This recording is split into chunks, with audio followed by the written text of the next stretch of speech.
Good morning. Good morning, ma'am. Good morning, ma'am. Morning, ma'am. Ma'am. Okay, നമ്മൾ audit എന്ന് പറഞ്ഞ chapter ആണ് എടുത്തുകൊണ്ടിരിക്കുന്നത് അല്ലെ? അതിൽ എവിടെ വരെ എടുത്തു നിർത്തിയത്? ടൈപ്സ് ഓഫ് ക്ലിനിക്കൽ ഓഡിറ്റ് എടുത്തു.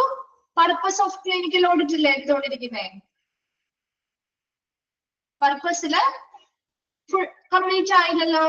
ജസ്റ്റ് സ്റ്റാർട്ട് ചെയ്തില്ലായിരുന്നു. 4 എണ്ണം വരെ എടുത്തു അല്ലെ? ഓക്കെ, 4 പോയിന്റ്സ് വരെ എടുത്തു.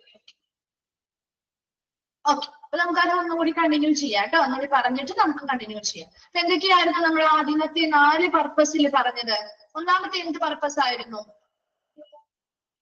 എന്തായിരുന്നു ഒന്നാമത്തെ പർപ്പസ്?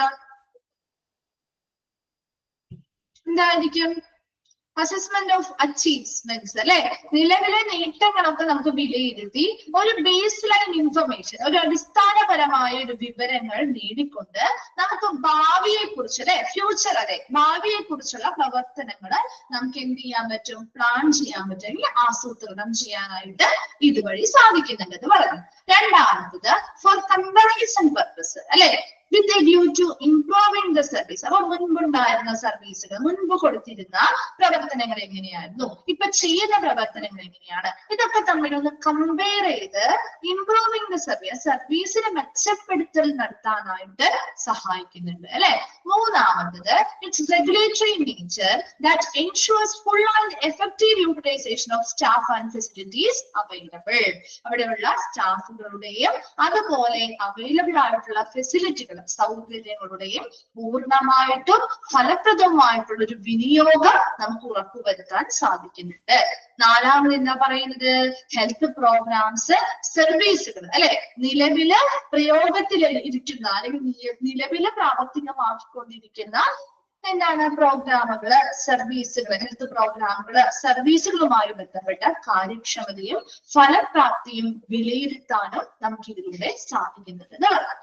4 പോയിന്റ്സ് ആണ് നമ്മൾ കഴിഞ്ഞ ക്ലാസ്സിൽ പറഞ്ഞു നിർത്തിയത്. ക്ലിയർ ആണോ ഇത്? ഓക്കെ ആണോ? ഓക്കെ ഓക്കെ, അപ്പൊ നമ്മൾ അടുത്ത പോയിന്റിലേക്ക് പോവാണ് കേട്ടാ. Narrate and measure present performance. ഇപ്പൊ നിലവിലുള്ള പ്രകടനം അല്ലെ, നിലവിലെ അവരുടെ സർവീസ് എങ്ങനെയാണ്, അല്ലെങ്കിൽ നിലവിൽ അവരുടെ പെർഫോമൻസ് എങ്ങനെയാണ്, അതിനെ കുറിച്ച് അതിനെന്ത് ചെയ്യുന്നു? നറേറ്റ് ചെയ്യുന്നു എന്ന് പറഞ്ഞാൽ വിവരിക്കുക. നിലവിലെ പ്രവർത്തനങ്ങൾ വിവരിക്കുകയും അത് അളക്കുകയും ചെയ്യാനായിട്ട് സഹായിക്കുന്നുണ്ട്. ഇപ്പൊ ഒരു ഓഡിറ്റ് നടത്തുമ്പോൾ നിലവിൽ അവിടുത്തെ പ്രകടനങ്ങൾ എങ്ങനെയാണെന്ന് നമുക്ക് എന്ത് ചെയ്യാൻ പറ്റും? വിവരിക്കാൻ പറ്റും അല്ലെ. അതിലൂടെ അതുപോലെ തന്നെ മെഷർ ചെയ്യാനും പറ്റും. എത്രത്തോളം പെർഫോമൻസ് നിലവിൽ അവർ ചെയ്യുന്നുണ്ട് എന്ന് അളക്കാനും ഓഡിറ്റിലൂടെ സാധിക്കുന്നുണ്ട് എന്നാ പറയുന്നത്. നെക്സ്റ്റ് പറയുന്നത് ഹെൽപ്പ് ഡെവലപ്പിംഗ് ഒബിയസ് സ്റ്റാൻഡേർഡ്സ്. എന്താണ്? ഒരു വ്യക്തമായ മാനദണ്ഡങ്ങൾ വികസിപ്പിക്കാനായിട്ട് സഹായിക്കുന്നുണ്ട്. വ്യക്തമായ മാനദണ്ഡങ്ങൾ, ആ സ്ഥാപനം പാലിക്കേണ്ടതായ വ്യക്തമായ മാനദണ്ഡങ്ങൾ വികസിപ്പിക്കാനായിട്ട് ഒരു ഓഡിറ്റിംഗ് വഴി സഹായിക്കുന്നുണ്ട്. And recommends what required to be changed. ഇനി എന്തൊക്കെ മാറ്റങ്ങളാണോ വരുത്തേണ്ടത് അതിനനുസരിച്ചുള്ള ശുപാർശകൾ നമുക്ക് ഇതുവഴി ലഭ്യമാകുന്നുണ്ട്. അപ്പൊ ഇവിടെ ഈ കൊടുക്കുന്ന സർവീസുകളിൽ എന്തെങ്കിലും മാറ്റങ്ങൾ വരുത്തണം അല്ലെങ്കിൽ ചേഞ്ചസ് വരുത്തണമെങ്കിൽ അതിനുള്ള ഒരു ഓഡിറ്റിംഗ് കഴിഞ്ഞ് അതിനുള്ള ശുപാർശകൾ നമുക്ക് ലഭ്യമാകുന്നുണ്ട്. Help to mobilise resources for change. Change വരുത്താൻ അല്ലെങ്കിൽ മാറ്റം വരുത്താൻ ആവശ്യമായിട്ടുള്ള വിഭവങ്ങൾ സമാഹരിക്കാനായിട്ട് സഹായിക്കുന്നുണ്ട്. ചേഞ്ചസ് എന്തൊക്കെയാണോ വരുത്തേണ്ടത് അതിനനുസരിച്ചുള്ള റിസോഴ്സുകൾ എന്തൊക്കെയാണോ മാറ്റേണ്ടത് അതിനെക്കുറിച്ച് അത് സമാഹരിക്കാനായിട്ട് അല്ലെങ്കിൽ മൊബിലൈസ് ചെയ്യാനായിട്ട് സഹായിക്കുന്നുണ്ട്. ലാസ്റ്റ് പറയുന്നത് appraise the past and modify the present process. അതായത് മുൻപുള്ള പാസ്റ്റില്, ഭാവി മുൻപ് നമ്മുടെ ഭൂതകാലത്തില് നമ്മൾ എന്തൊക്കെ സർവീസുകളോ കാര്യങ്ങളാണോ ചെയ്തുകൊണ്ടിരുന്നത് അതിനെ വിലയിരുത്താനും നിലവിലുള്ള കാര്യങ്ങൾ, അപ്പൊ മുൻപ് ചെയ്ത കാര്യങ്ങളെ വിലയിരുത്തി അതിനനുസരിച്ച് പ്രസന്റ് പ്രോസസ്സ് അല്ലെ, നിലവിൽ ചെയ്തുകൊണ്ടിരിക്കുന്ന പ്രക്രിയയില് മാറ്റങ്ങൾ വരുത്താനായിട്ടും സഹായിക്കുന്നുണ്ട്. അപ്പൊ എന്തൊക്കെയാണ് പറഞ്ഞത്? Narrate and measure present performance. നിലവിലുള്ള പെർഫോമൻസ് അല്ലെങ്കിൽ പ്രകടനം എത്രത്തോളം ഉണ്ടോ അതിനെ വിലയിരുത്താൻ അല്ലെങ്കിൽ വിശകലനം ചെയ്യാൻ, വിശദീകരിക്കാനും അതിനെ അളക്കാനും ഇതുവഴി നമുക്ക് സാധിക്കുന്നുണ്ട് സഹായിക്കുന്നുണ്ട് എന്ന് പറയുന്നു. രണ്ടാമത് പറഞ്ഞത് ഹെൽപ്പ് ഡെവലപ്പിംഗ് ഒബ്വിയസ് സ്റ്റാൻഡേർഡ്സ്, വ്യക്തമായ സ്റ്റാൻഡേർഡ്സ് അല്ലെങ്കിൽ മാനദണ്ഡങ്ങൾ വികസിപ്പിക്കാനായിട്ട് സഹായിക്കുന്നുണ്ട്. Then recommends what requires to be changed, എന്തൊക്കെ മാറ്റങ്ങളാണോ അവർ നൽകുന്ന പെർഫോമൻസിൽ വരുത്തേണ്ടത് അതിനനുസരിച്ചുള്ള ശുപാർശകൾ നമുക്ക് ഈ ഓഡിറ്റ് ചെയ്യുന്നത് വഴി ലഭ്യമാകുന്നുണ്ട്. ഇനി എന്തൊക്കെ മാറ്റങ്ങളാണോ വരുത്തേണ്ടത് അതിനനുസരിച്ച് റിസോഴ്സ് അല്ലെങ്കിൽ വിഭവങ്ങൾ സമാഹരിക്കാൻ സഹായിക്കുന്നുണ്ട്. ലാസ്റ്റ് പറഞ്ഞത് പാസ്റ്റിലുണ്ടായിരുന്ന പ്രവർത്തനങ്ങളെ വിലയിരുത്തൽ നടത്തി ഫ്യൂച്ചറിൽ പ്രസന്റിൽ ചെയ്യുന്ന പ്രക്രിയകൾക്ക് മോഡിഫിക്കേഷൻസ് അല്ലെങ്കിൽ മാറ്റങ്ങൾ അല്ലെങ്കിൽ മെച്ചപ്പെടുത്തൽ നടത്താനും ഒരു ഓഡിറ്റിന്റെ വഴി നമുക്ക് സഹായകമാകുന്നുണ്ട്. ക്ലിയർ ആണോ ആ സെന്റൻസുകള്? ആ പോയിന്റ്സ് കിട്ടിയോ?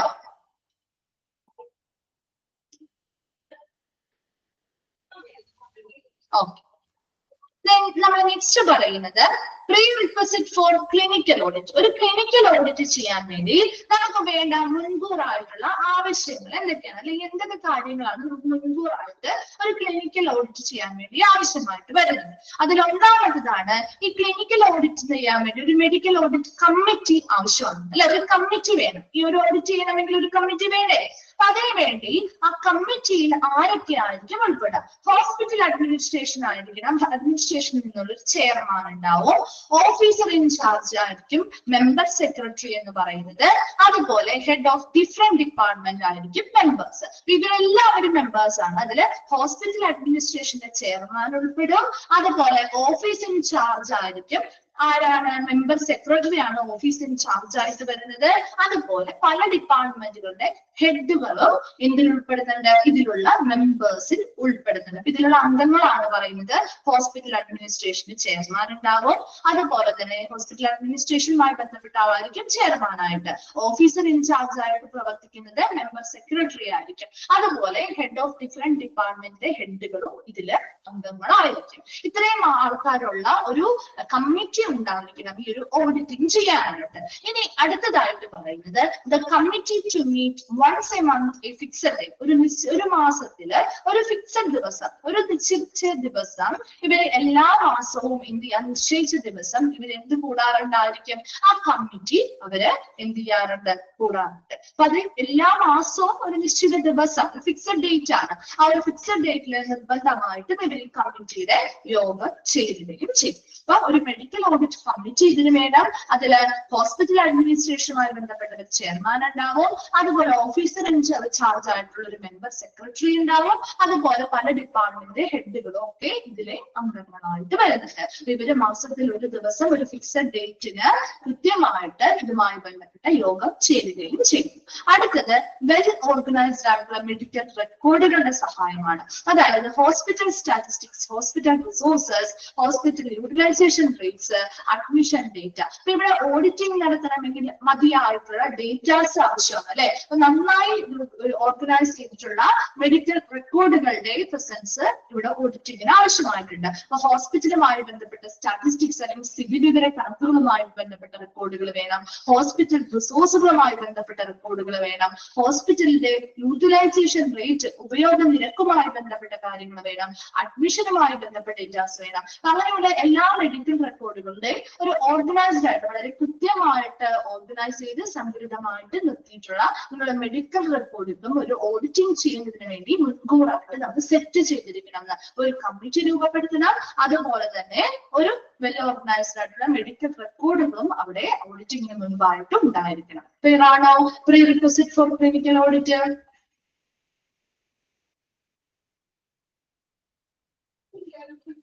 ഓക്കെ. അടുത്തത് പറയുന്നത് stages of clinical audit. Clinical ഓഡിറ്റുമായി ബന്ധപ്പെട്ട സ്റ്റേജസ് ആണ് അടുത്തതായിട്ട് പറയുന്നത് കേട്ടോ. അപ്പൊ അതിൽ ഒന്നാമത്തതാണ് പ്രിപ്പയറിംഗ് ഫോർ ഓഡിറ്റ്. രണ്ടാമത്തത് സെലക്ടിംഗ് ക്രൈറ്റീരിയ, ഒരു 6 സ്റ്റേജ് ആയിട്ടാണ് പറയുന്നത്. മൂന്നാമത്തത് മെഷറിംഗ് പെർഫോമൻസ്. നാലാമത്തത് മേക്കിംഗ് ഇംപ്രൂവ്മെന്റ്. അഞ്ചാമത്തത് സസ്റ്റൈനിങ് ഇംപ്രൂവ്മെന്റ്. ആറാമത്തത് റീ ഓഡിറ്റ്. ഒരു ക്ലിനിക്കൽ ഓഡിറ്റ് ചെയ്യുമ്പോൾ അതിൽ ഒന്നാമത്തെ സ്റ്റേജ് ആണ് പ്രിപ്പയറിംഗ് ഫോർ ഓഡിറ്റ്. ആ ഓഡിറ്റിന് വേണ്ടി തയ്യാറെടുപ്പ് നടത്തുകയാണ്. അല്ലെ, ഇവിടെ നോക്കി പിക്ചർ കാണാൻ പറ്റുന്നുണ്ടോ? ഇപ്പൊ ക്ലിയർ ആണോ? ഓക്കെ.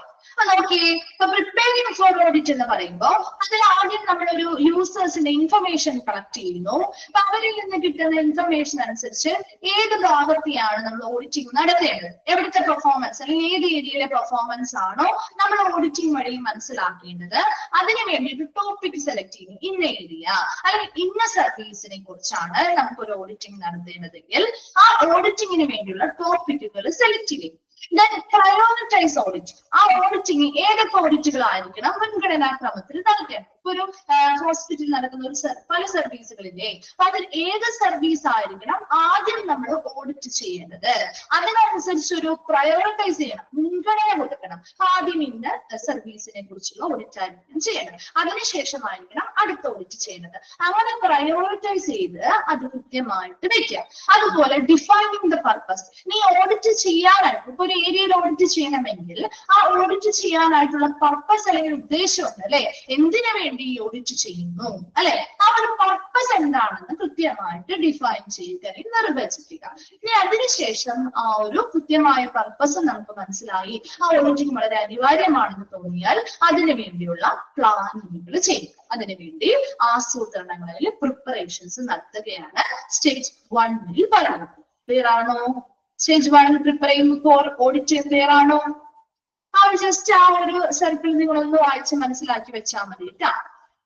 രണ്ടാമത്തതാണ് selection of criteria. ഈ പറയുന്ന സ്റ്റേജുകളുടെ പേരുകളൊക്കെ പഠിച്ചു വെച്ചേക്കണേ. അതിൽ 6 സ്റ്റേജ് ആണുള്ളത്.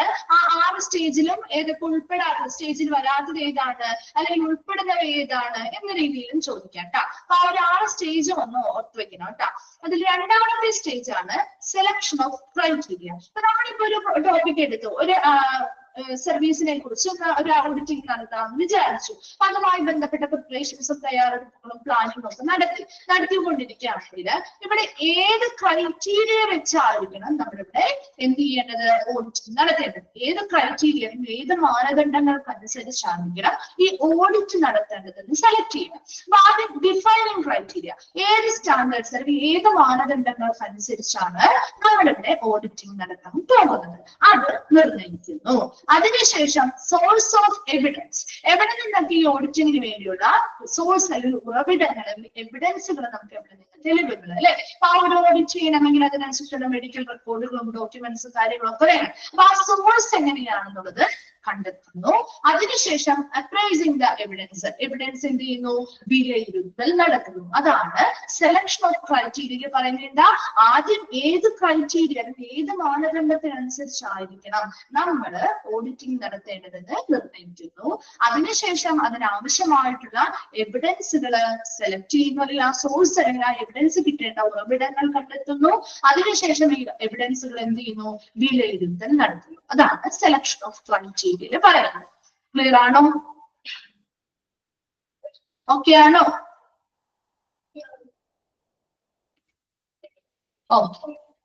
അടുത്തതാണ് എന്താണ്, സോണിക്ക് ക്ലിയർ ആയില്ലേ? ഒന്നുകൂടെ പറയണോ? സെലക്ഷൻ ഓഫ് ക്രൈറ്റീരിയയിൽ എന്താണെന്നറിയോ, ആദ്യം നമ്മൾ പ്ലാൻ ചെയ്ത് നമുക്ക് ഇന്ന ടോപ്പിക് പ്ലാൻ ചെയ്യാം. അതിന്റെ ഉദ്ദേശം ഇന്ന ഓഡിറ്റിന്റെ ഉദ്ദേശവും കാര്യങ്ങളൊക്കെ മനസ്സിലാക്കി ഒരു ടോപ്പിക് ഒക്കെ നമ്മൾ സെലക്ട് ചെയ്ത് വെച്ചു. ഓഡിറ്റ് ഇന്ന ഏരിയയിൽ നമുക്ക് ചെയ്യാം എന്ന ഉദ്ദേശം നമ്മൾ പ്ലാൻ ചെയ്ത് വെച്ചിരിക്കുകയല്ലേ. അതിനുശേഷം നമ്മൾ ഏത് ക്രൈറ്റീരിയ ഉപയോഗിച്ച് ഏത് മാനദണ്ഡങ്ങൾക്ക് അനുസൃതമായിട്ടാണ് നമ്മൾ ഈ ഓഡിറ്റിംഗ് ചെയ്യേണ്ടതെന്ന് നിർണ്ണയിക്കുകയാണ് ചെയ്യുന്നത്. മനസ്സിലായോ? ആ ഒരു ക്രൈറ്റീരിയ ഏത് വേണം, ആ ക്രൈറ്റീരിയക്ക് അനുസരിച്ച് നമുക്ക് ഇന്ന ഓഡിറ്റിംഗ് ഇന്ന ക്രൈറ്റീരിയ അനുസരിച്ച് അല്ലെങ്കിൽ ഇന്ന മാനദണ്ഡങ്ങൾക്ക് അനുസരിച്ചാണ് ചെയ്യേണ്ടതെന്ന് തീരുമാനിച്ചു കഴിഞ്ഞാൽ അതിന് വേണ്ടിയിട്ട് നമുക്ക് കുറച്ച് എവിഡൻസുകൾ വേണം അല്ലെ. വെറുതെ അങ്ങ് സ്റ്റാൻഡേർഡ്സ് പാലിക്കുന്നുണ്ടോ അല്ലെങ്കിൽ അവരുടെ പെർഫോമൻസ് ഇങ്ങനെയാണെന്ന് വെറുതെ നോക്കാൻ പറ്റുമോ? അതിന് ഒത്തിരി ഡോക്യുമെന്റ്സും ഡേറ്റാസും ഒക്കെ നോക്കി തന്നെയാണ് നമ്മൾ കൃത്യമായിട്ട് അവരുടെ പെർഫോമൻസ് വിലയിരുത്തുക അല്ലെ. അപ്പൊ അതിനു വേണ്ടിയുള്ള സോഴ്സ് ഓഫ് എവിഡൻസുകൾ എവിടെ നിന്ന് കിട്ടും, അതിന്റെ ഉറവിടം എവിടെയാണെന്ന് കണ്ടെത്തുന്നു. അതിനുശേഷം ആ എവിഡൻസ് അല്ലെങ്കിൽ തെളിവുകൾ എന്ത് ചെയ്യുന്നു, വിലയിരുത്തൽ നടത്തുകയും ചെയ്യുന്നു. ക്ലിയർ ആണോ? ഓക്കെ. ഇനി അടുത്തതായിട്ട് മെഷറിംഗ് ലെവൽ ഓഫ് പെർഫോമൻസ്. അപ്പൊ നമ്മളിപ്പോ എവിഡൻസുകൾ കാര്യങ്ങളൊക്കെ നമ്മൾ എന്ത് ചെയ്തു, വിലയിരുത്തൽ നടത്തി അല്ലെ. ഇനി നമ്മൾ നോക്കുന്നത് ലെവൽ ഓഫ് പെർഫോമൻസ് മെഷർ ചെയ്യാണ്. അവരുടെ ഡോക്യുമെന്റ്സ് കാര്യങ്ങളിൽ നിന്നുള്ള എവിഡൻസുകൾ മാത്രം പോലെ അല്ലെ, അവരുടെ പെർഫോമൻസ് കൂടി നമ്മൾ വിലയിരുത്തണ്ടേ വേണ്ടേ? ഇവിടെ ഡേറ്റാസോ ഡോക്യുമെന്റ്സോ കാര്യങ്ങളോ മാത്രം നമ്മൾ വിലയിരുത്തുന്നത് കൊണ്ട് കാര്യമായോ? ഇല്ല. അവരുടെ പെർഫോമൻസ് എത്രത്തോളം ഉണ്ടെന്ന് മനസ്സിലാക്കണം അല്ലെ? അപ്പൊ അതിനു വേണ്ടി പ്ലാനിങ് ഡേറ്റ കളക്ഷൻ, ഡേറ്റാസിന് വേണ്ടിയുള്ള ഡേറ്റ കളക്ഷൻ പ്ലാൻ ചെയ്യുന്നു, മെത്തേഡ്സ് ഓഫ് കളക്ഷൻ, അതുപോലെ ഹാൻഡ്ലിംഗ് ഡേറ്റ. ഇവിടെ പറയുന്ന ഈ 3 കാര്യങ്ങൾ എന്ന് പറയുന്നത് അവരുടെ പെർഫോമൻസ് ലെവൽ എത്രത്തോളം ഉണ്ടെന്ന് അളക്കാൻ വേണ്ടിയിട്ടാണ്. അപ്പൊ അതിലൊരു ഡേറ്റ കളക്ട് ചെയ്ത് കഴിഞ്ഞാൽ അത് എങ്ങനെ ഡേറ്റാസ് പ്ലാൻ ചെയ്ത് കളക്ട് ചെയ്യണം, അതിനുശേഷം അതെങ്ങനെ മെത്തേഡ്സ് ഓഫ് കളക്ഷൻ, ഏതൊക്കെ മെത്തേഡുകളിലൂടെ ഇതിനു വേണ്ടിയിട്ട് അവരുടെ പെർഫോമൻസിന് വേണ്ടിയിട്ടുള്ള ഡേറ്റാസ് ആണ് കേട്ടോ. അവരുടെ പെർഫോമൻസ് ലെവൽ അറിയണമെങ്കിൽ അതിനുവേണ്ടി എന്തൊക്കെ ഡേറ്റാസ് നമ്മൾ കളക്ട് ചെയ്യണം നമ്മൾ ഒരു പ്ലാൻ ചെയ്യുന്നുണ്ട്.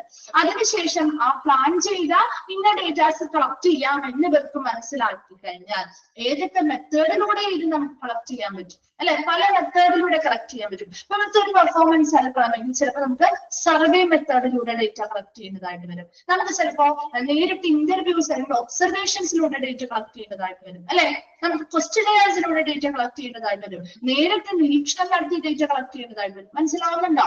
അപ്പൊ ഒരു ഡേറ്റ ഇവരുടെ പെർഫോമൻസ് എങ്ങനെയാണെന്ന് മനസ്സിലാക്കണമെങ്കിൽ അതിനുവേണ്ടി എങ്ങനെ ഡേറ്റ കളക്ട് ചെയ്യണം എന്നുള്ളതൊന്ന് പ്ലാൻ ചെയ്യും, ആസൂത്രണം ചെയ്യും.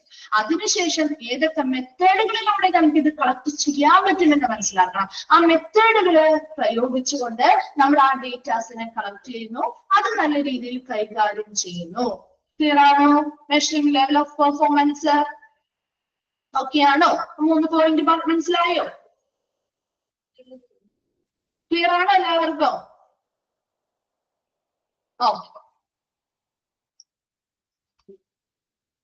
ഇമ്പോർട്ടന്റ് ആണെന്ന് വെച്ചാൽ നിങ്ങൾ ആ ഒരു 6 സ്റ്റേജിന്റെ പേര് പഠിച്ചു വെക്കുക കേട്ടോ.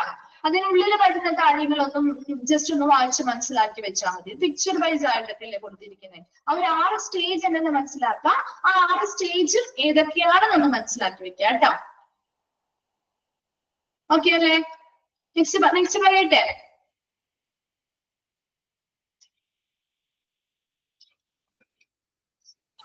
അടുത്തതാണ് മേക്കിംഗ് ഇംപ്രൂവ്മെന്റ്സ്. അപ്പൊ ഇവിടെ പെർഫോമൻസ് ലെവൽ നമ്മൾ മനസ്സിലാക്കി അല്ലെ? അപ്പൊ പെർഫോമൻസിന് വേണ്ടിയിട്ട് നമ്മൾ ഡേറ്റാസ് ഒക്കെ കളക്ട് ചെയ്തു, അത് കൃത്യമായി മെത്തേഡ്സ് ആൻഡ് ആ ഡേറ്റാസ് ഒക്കെ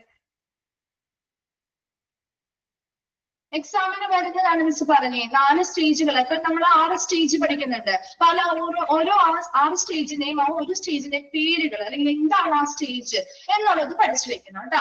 അതിനുള്ളിൽ വരുന്ന കാര്യങ്ങൾ ജസ്റ്റ് ഒന്ന് നിങ്ങൾ വായിച്ച് മനസ്സിലാക്കി വെച്ചാൽ മതി കേട്ടോ. ഓക്കെ. അതുമായിട്ട് ഇമ്പോർട്ടന്റ് ആയിട്ട് വരുന്നത് മിസ് മോക്ക് ടെസ്റ്റിലൊക്കെ ഉൾപ്പെടുത്താറുണ്ട് കേട്ടോ. ഈ ഒരു ഭാഗത്തു നിന്നൊക്കെ വരുന്നത് മോക്ക് ടെസ്റ്റുകളിൽ ഉൾപ്പെടുത്താറുണ്ട്. അപ്പൊ അങ്ങനെയുള്ള ബേസ് ചെയ്ത് ആ ഒരു ക്വസ്റ്റ്യൻസ് ഒക്കെ ഒന്ന് ബേസ് ചെയ്ത് പഠിക്കണം കേട്ടോ. അപ്പൊ നമ്മൾ അടുത്ത സ്റ്റേജ് 4ലേക്ക് പോവാണ്, മേക്കിംഗ് ഇംപ്രൂവ്മെന്റ്സ്. അപ്പൊ നമ്മൾ ഈ ഡേറ്റാസ് ഒക്കെ കളക്ട് ചെയ്ത് കഴിഞ്ഞ് അപ്പൊ നമുക്ക് എന്ത് മനസ്സിലായി? ഇവിടെ പെർഫോമൻസ് നല്ലതാണോ, അല്ലെങ്കിൽ എന്തെങ്കിലുമൊക്കെ വ്യത്യാസങ്ങൾ ഈ മാറ്റങ്ങൾ അല്ലെങ്കിൽ ചിലപ്പോൾ ചില സ്ഥലങ്ങളില് ചില ന്യൂനതകളോ അപാകതകളോ കണ്ടേക്കാം അല്ലെ? അപ്പൊ ആ പെർഫോമൻസ് ഒക്കെ ഇംപ്രൂവ് ചെയ്യണമെങ്കിൽ എന്തൊക്കെ വ്യത്യാസങ്ങളാണ് നമ്മൾ വരുത്തേണ്ടത്? അതാണ് സ്റ്റേജ് 4ൽ പറയുന്നത്, മേക്കിംഗ് ഇംപ്രൂവ്മെന്റ്സ്. അതായത് ഐഡന്റിഫൈ ബാരിയേഴ്സ്. ഇപ്പൊ ഇവിടെ പെർഫോമൻസ് മികച്ചതാവാതിരിക്കാൻ വേണ്ടിയുള്ള തടസ്സങ്ങൾ എന്തൊക്കെയാണെന്ന് കണ്ടെത്തുന്നു. മനസ്സിലാവുന്നുണ്ടോ? ഒരു സർവീസ് നല്ല രീതിയിൽ ഇവർ കൊടുക്കുന്നില്ല എന്ന് നമുക്ക് ഈ പറയുന്ന 3 സ്റ്റേജ് കഴിഞ്ഞപ്പോ മനസ്സിലാവും. ക്ലിയറാവുന്നുണ്ടോ? പറയുന്നത് കിട്ടുന്നുണ്ടോ? ഈ 3 സ്റ്റേജ് കഴിഞ്ഞപ്പോ നമുക്ക് അവരുടെ പെർഫോമൻസ് നമ്മൾ മെഷർ ചെയ്തില്ലേ? അവരുടെ പെർഫോമൻസ് മെഷർ ചെയ്തപ്പോ നമുക്ക് മനസ്സിലായി അവരുടെ പെർഫോമൻസിൽ ചില ഇടങ്ങളിൽ പോരായ്മകളുണ്ട്, അല്ലെങ്കിൽ പെർഫോമൻസ് ചില ഏരിയാസിൽ മെച്ചപ്പെടുത്തൽ നടത്തേണ്ടതായിട്ടുണ്ട്. അപ്പൊ അങ്ങനെ മെച്ചപ്പെടുത്തൽ നടത്തണമെങ്കിൽ അവിടെ എന്തുകൊണ്ടാണ് ഇവരുടെ പെർഫോമൻസ് കുറഞ്ഞത്, അതിനു വേണ്ടിയുള്ള ബാരിയേഴ്സ് അല്ലെങ്കിൽ തടസ്സങ്ങൾ എന്തായിരുന്നു എന്ന് മനസ്സിലാക്കണം. മനസ്സിലായോ?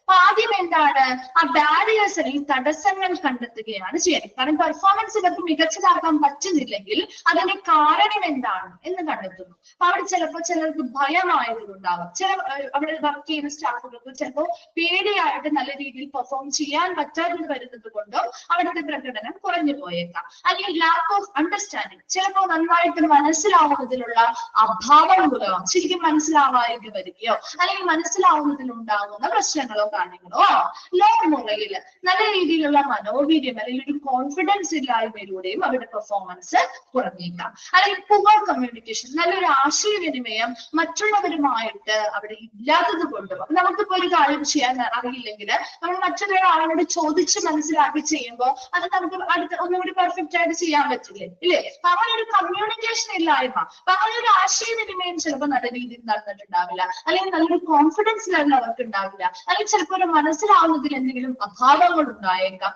അല്ലെങ്കിൽ ഒരു ഫിയർ അല്ലെങ്കിൽ ഒരു ഭയം ഉള്ളത് കൊണ്ടാവാം. ഇങ്ങനെയുള്ള തടസ്സങ്ങൾ മൂലമാവാം അവർ നന്നായിട്ട് പെർഫോം ചെയ്യാതെ വരുന്നു. മനസ്സിലായോ? അപ്പൊ അങ്ങനെയുള്ള ബാരിയേഴ്സ് അല്ലെങ്കിൽ തടസ്സങ്ങള് കണ്ടെത്തുകയും ചേഞ്ച് ബൈ റിമൂവിങ് ബാരിയേഴ്സ്, അതിനുവേണ്ടി ഇങ്ങനെയുള്ള തടസ്സങ്ങള് റിമൂവ് ചെയ്ത് മാറ്റങ്ങൾ വരുത്തുകയും ചെയ്യുന്നതിലൂടെ മാത്രമേ അവിടെ ഇംപ്രൂവ്മെന്റ്സ് കൊണ്ടുവരാൻ സാധിക്കുകയുള്ളൂ. ക്ലിയർ ആണോ? സ്റ്റേജ് 4 പറഞ്ഞത് ക്ലിയർ ആയോ? ഇംപ്രൂവ്മെന്റ് ചെയ്യണമെങ്കിൽ ഒരു മേഖല നമ്മൾ അവരുടെ പെർഫോമൻസ് വിലയിരുത്തി, അവിടെ പെർഫോമൻസ് വിലയിരുത്തിയപ്പോൾ ഇന്ന രീതിയിൽ പെർഫോമൻസിലെ കുറവുകൾ കണ്ടു. അങ്ങനെ കുറവുകൾ കണ്ടു കഴിഞ്ഞപ്പോൾ അത് എന്തുകൊണ്ടാണ് ആ ഒരു മേഖലയിൽ ഇങ്ങനെ പെർഫോമൻസിന് ന്യൂനതകൾ കണ്ടെത്തിയതിന്റെ കാരണമാണ് നമ്മൾ ഇവിടെ മനസ്സിലാക്കുന്നത്. അത് എന്തുകൊണ്ടാണ് അവിടെ തടസ്സം, പെർഫോമൻസ് നല്ല രീതിയിൽ വരാത്തതിന്റെ തടസ്സങ്ങൾ എന്തൊക്കെയാണ് ബാരിയേഴ്സ്, അത് നമ്മൾ ഐഡന്റിഫൈ ചെയ്തു. ഇനി ആ ബാരിയേഴ്സ് അല്ലെങ്കിൽ ആ തടസ്സങ്ങൾ മാറ്റുന്നതിലൂടെയാണ് നമുക്ക് ഇംപ്രൂവ്മെന്റ് അല്ലെങ്കിൽ മെച്ചപ്പെടുത്തൽ വരുത്താൻ സാധിക്കുകയുള്ളൂ. ക്ലിയർ ആണോ സ്റ്റേജ് 4?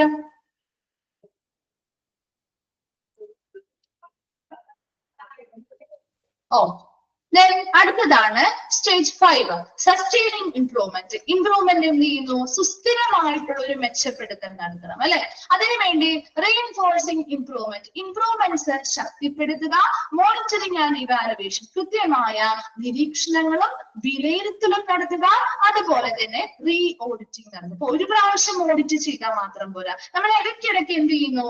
ഫ്രീക്വന്റ് ആയിട്ട് ഈ ഓഡിറ്റിംഗ്, ഇന്റേണൽ ഓഡിറ്റുകൾ നടത്തിക്കൊണ്ടിരിക്കണം. അപ്പൊ അങ്ങനെ ഓഡിറ്റുകൾ നടത്തുന്നത് വഴി നമുക്ക് എന്ത് ചെയ്യാൻ പറ്റും? ആ ഒരു ഇംപ്രൂവ്മെന്റ് അല്ലെങ്കിൽ ആ മെച്ചപ്പെടുത്തൽ സ്ഥിരമായിട്ട് നമുക്ക് അവിടെ നിലനിർത്താൻ പറ്റും, ഇല്ലേ? ഇപ്പൊ സ്റ്റാൻഡേർഡ്സ് അനുസരിച്ച് കൃത്യമായിട്ട് അവിടുത്തെ കാര്യങ്ങളൊക്കെ പാലിച്ചു പോകണമെങ്കിൽ ഈ പറയുന്ന റീ ഓഡിറ്റുകൾ ചെയ്യുന്നതിലൂടെയാണ്. ഇപ്പൊ ഒരു പ്രാവശ്യം നമ്മൾ ഓഡിറ്റിംഗ് ചെയ്തു, അപ്പൊ ഇന്ന കാര്യങ്ങൾ വ്യത്യാസങ്ങൾ കണ്ടു, അപ്പൊ നമ്മൾ അവിടെ ആ ബാരിയേഴ്സ് അല്ലെങ്കിൽ ആ ഒരു തടസ്സങ്ങളൊക്കെ നീക്കി കുറച്ചുകൂടി മെച്ചപ്പെടുത്താനുള്ള കാര്യങ്ങൾ ചെയ്തു. ഇനി കുറച്ച് നാൾ കഴിയുമ്പോൾ അടുത്ത ഒരു ഓഡിറ്റിംഗ്, റീ ഓഡിറ്റിംഗ് ചെയ്യുക. അപ്പൊ റീ ഓഡിറ്റിംഗ് ചെയ്യുമ്പോൾ നമുക്ക് പിന്നെയും എന്താണ് അവിടെ ഇനി വരുന്ന പെർഫോമൻസ് മികച്ചതായിട്ടാണോ നിലനിൽക്കുന്നത്, അല്ലെങ്കിൽ അവിടെയും എന്തെങ്കിലും പ്രശ്നങ്ങളോ കാര്യങ്ങളോ ഉണ്ടോ, ഇംപ്രൂവ്മെന്റ് വരുത്തേണ്ടതായിട്ടുണ്ടോ, ഇതൊക്കെ നമുക്ക് കണ്ടെത്താനായിട്ട് പറ്റും. അപ്പൊ അതിനുവേണ്ടി ഇംപ്രൂവ്മെന്റ് കൃത്യമായിട്ട് ശക്തമായിട്ട് ഇംപ്രൂവ് ചെയ്ത കാര്യങ്ങൾ വളരെ ശക്തമായിട്ട് അവിടെ നിലനിർത്തുക, അതുപോലെ കൃത്യമായ നിരീക്ഷണങ്ങളും വിലയിരുത്തലുകളും നടത്തുക, അതിനുവേണ്ടി റീ ഓഡിറ്റിങ്ങും എപ്പോഴും ചെയ്താൽ മാത്രമേ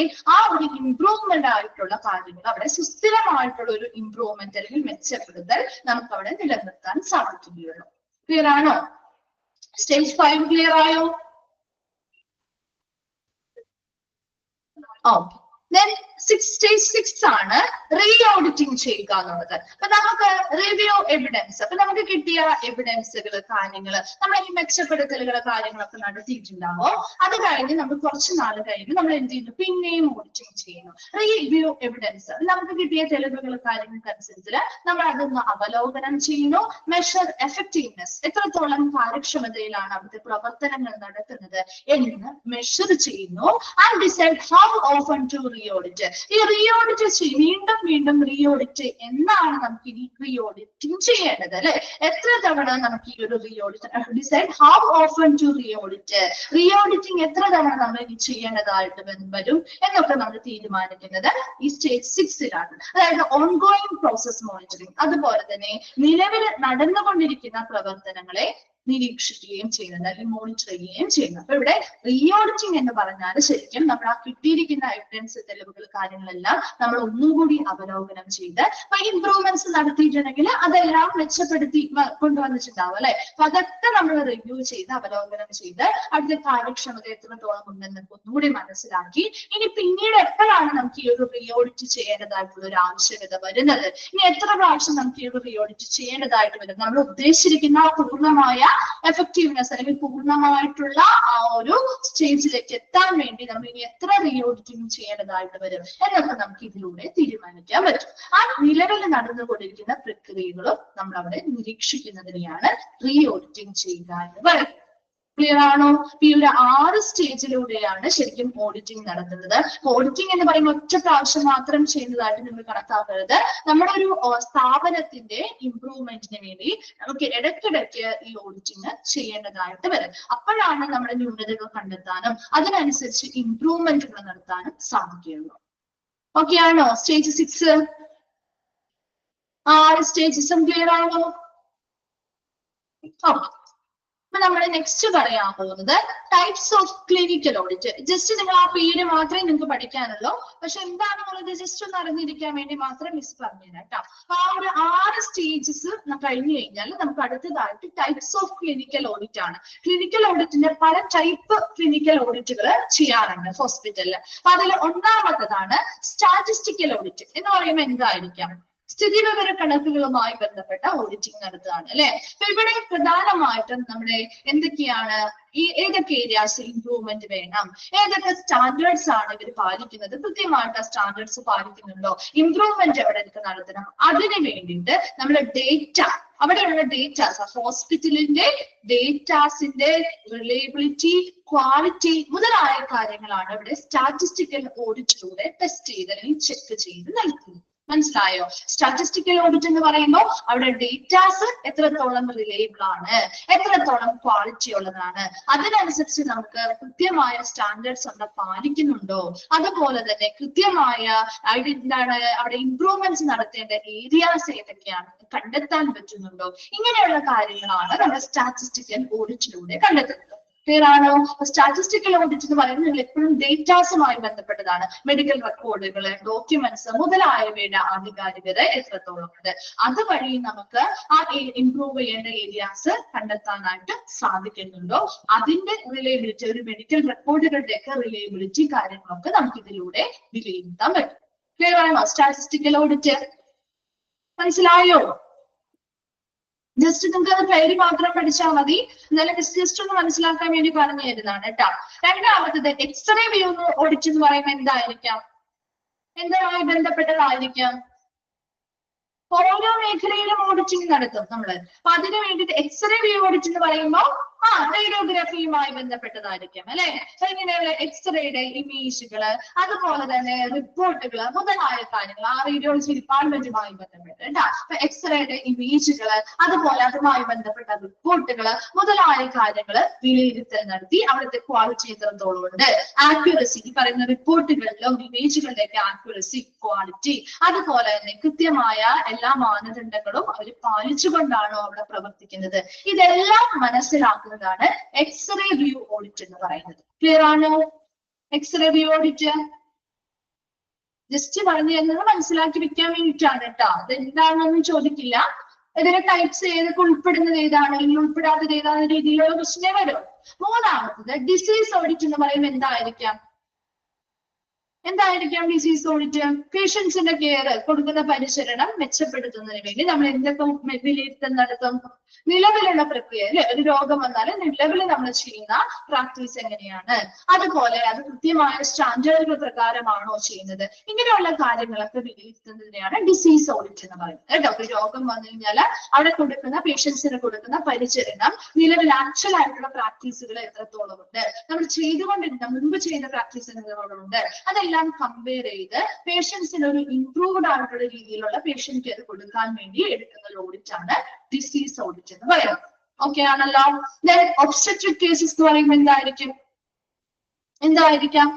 ഒബ്സ്റ്റട്രിക് കേസസ് എന്ന് പറയുമ്പോൾ പ്രസവവുമായി ബന്ധപ്പെട്ട് അല്ലെ, പ്രസവ ചികിത്സയുമായി ബന്ധപ്പെട്ട കാര്യങ്ങളാണ് അല്ലെ. അപ്പൊ അങ്ങനെയുള്ള കാര്യങ്ങൾ, അപ്പൊ നല്ല രീതിയിലുള്ള ഒബ്സ്റ്റട്രിക് കെയർ, ഒരു ക്വാളിറ്റി ഉള്ള കെയർ അവിടെ കൊടുക്കുന്നുണ്ടോ, അത് നല്ല രീതിയിൽ ഇംപ്രൂവ്ഡ് ആയിട്ടുള്ള ഒരു ക്വാളിറ്റി കെയർ ആണോ, ഒബ്സ്റ്റട്രിക് ആയിട്ടുള്ള കെയർ ആണോ പേഷ്യൻസിന് കൊടുക്കുന്നത്, അങ്ങനെയുള്ള അപ്പൊ നിലവിലുള്ള പ്രവർത്തനങ്ങള്, മുൻപുണ്ടായിരുന്ന പ്രവർത്തനങ്ങള്, അതെല്ലാം നമ്മൾ കമ്പയർ ചെയ്ത് മെച്ചപ്പെടുത്തേണ്ടതായിട്ടുള്ള ഏരിയാസ് കണ്ടെത്തി അവിടെ ഇംപ്രൂവ്മെന്റ്സ് നടത്തുന്നതിന് വേണ്ടിയാണ് ഒബ്സ്റ്റട്രിക് കേസസ് ഓഡിറ്റ് നടത്തുന്നത്. ക്ലിയർ അല്ലേ?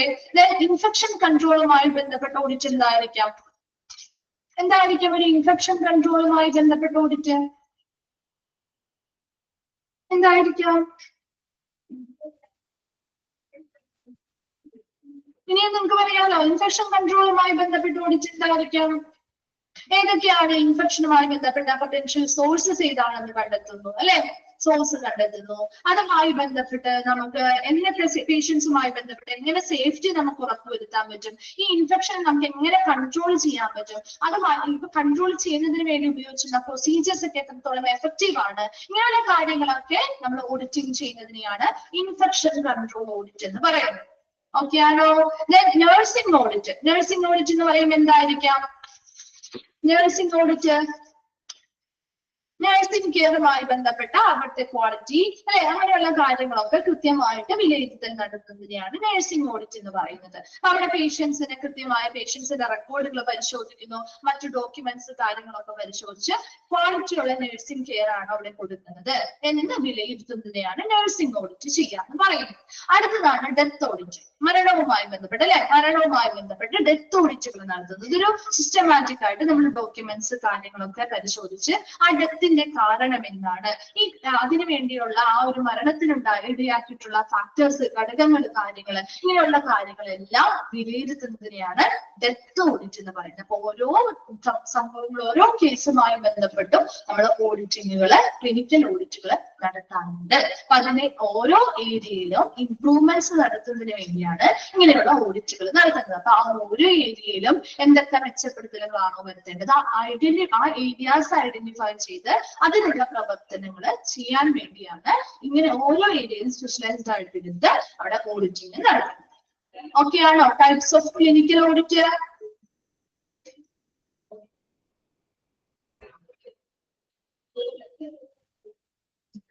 ഓക്കെ, അടുത്തതായിട്ട് role of hospital administration in audit. ഓഡിറ്റിംഗില് ഹോസ്പിറ്റൽ അഡ്മിനിസ്ട്രേഷന്റെ റോൾ അല്ലെങ്കിൽ പങ്ക് എന്താണ്? ഒന്നാമത് to facilitate and provide good working environment. ഒരു നല്ല വർക്കിംഗ് എൻവയോൺമെന്റ് അല്ലെങ്കിൽ നല്ലൊരു തൊഴിൽ അന്തരീക്ഷം എന്ത് ചെയ്യുക, സുഗമമാക്കി നൽകുക എന്നത് ആരുടെ പങ്കാളിത്തത്തിൽ വരുന്നത്? ആ ഒരു ഹോസ്പിറ്റൽ അഡ്മിനിസ്ട്രേഷൻ ചെയ്യേണ്ട കാര്യമാണ്. അപ്പൊ ഓഡിറ്റിംഗുമായി ബന്ധപ്പെട്ട് ഹോസ്പിറ്റൽ അഡ്മിനിസ്ട്രേഷന്റെ റോൾ എന്ന് പറയുന്നത് ഒരു നല്ല വർക്കിംഗ് എൻവയോൺമെന്റ്, ഒരു സുഗമമായിട്ടുള്ള ഒരു വർക്കിംഗ് എൻവയോൺമെന്റ് അല്ലെങ്കിൽ തൊഴിൽ അന്തരീക്ഷം വളരെ സുഗമമാക്കി നൽകുക. രണ്ടാമത് to provide facilities, resources and smooth supply.